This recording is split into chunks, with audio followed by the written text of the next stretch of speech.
ఎందుకంటే మీరు అన్నీ చెప్పి లడ్డు మీద ఉన్న శ్రద్ధ దీని మీద లేదా అని నువ్వు కూడా ఇది తీసేసి లడ్డూయే పెడతావు.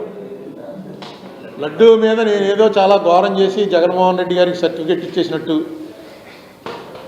మొత్తం తెలుగుదేశం పార్టీ వాళ్ళు మామూలుగా పూర్వం ఎలా తిట్టేవారో అలా తిట్టేస్తున్నారు.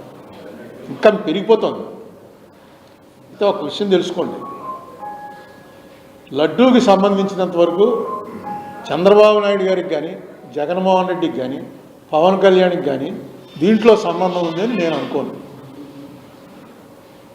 కానీ దీన్ని రాజకీయంగా చేయటం కోసం చంద్రబాబు నాయుడు వచ్చి స్వయంగా ప్రెస్ మీట్లో చెప్పాడు. చంద్రబాబు నాయుడు గారు చెప్పవలసిన అంశం కాదు. ఆయన కూడా ఎందుకు చెప్పుకుంటాడంటే గొడ్డు కొవ్వు, పంది కొవ్వు, ఇంకోటి ఏంటి చేప నూనె, ఈ మూడు కలిసి ఆయన ముందు ఏదో రిపోర్ట్ వచ్చింది. ఆ రిపోర్ట్ కూడా నెట్లో ఉంది. ఆ రిపోర్ట్ చూసి ఆయన ఇది మంచి పాయింట్, జగన్ని ఫినిష్ చేయడానికి మంచి పాయింట్ అనుకుని ఉంటాడు ఆయన చెప్పాడు. చెప్పింది కూడా రిపోర్ట్ బేస్గానే చెప్పాడు. ఆ రిపోర్ట్ రాకపోతే ఆయన రాడు. పవన్ కళ్యాణ్ గారు తర్వాత సనాతన ధర్మం, గుడిమెట్లు కడగటం ఇవన్నీ ఆయన చేశాడు. అది కాదని ఇంకోటి వచ్చింది. ఇంకో ఏ రిపోర్ట్ ఇది? కోర్టులో ఫైల్ చేసినటువంటి ఛార్జ్షీట్లో రాసిన రిపోర్ట్. నేను అది చదివి వినిపించాను. ఆ చదివి వినిపించడంలో కూడా కొంచెం నీరసంగా ఉండి అసలు ముందు మాట చెప్పలేదు. నేను చెప్పాను, ఇంగ్లీష్లో చదివాను. దాని అర్థం ఏంటి? In the absence of cholesterol.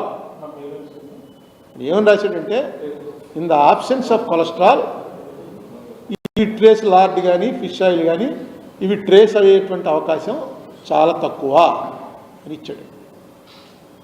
In the absence of cholesterol అంటే అర్థం ఏంటి?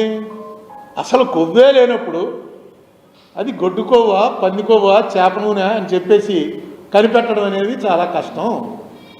అసలు కొవ్వే లేదు.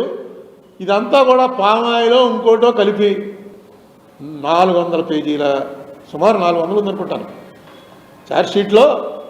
కల్తీ అవ్వలేదని అక్కడ చెప్పలే, కల్తీ అయ్యింది. ఆ కల్తీ ఏంటి? అసలు నెయ్యలేదుట, నెయ్యలాగా తయారు చేశారట. ఆ తయారు చేయడానికి నెయ్యి వాసన రావడానికి నీ దగ్గరికి వచ్చి కొన్నాడు. అది పెట్టారు వాళ్ళు. ఛార్జ్షీట్ చాలా డీటెయిల్గా వేశారు.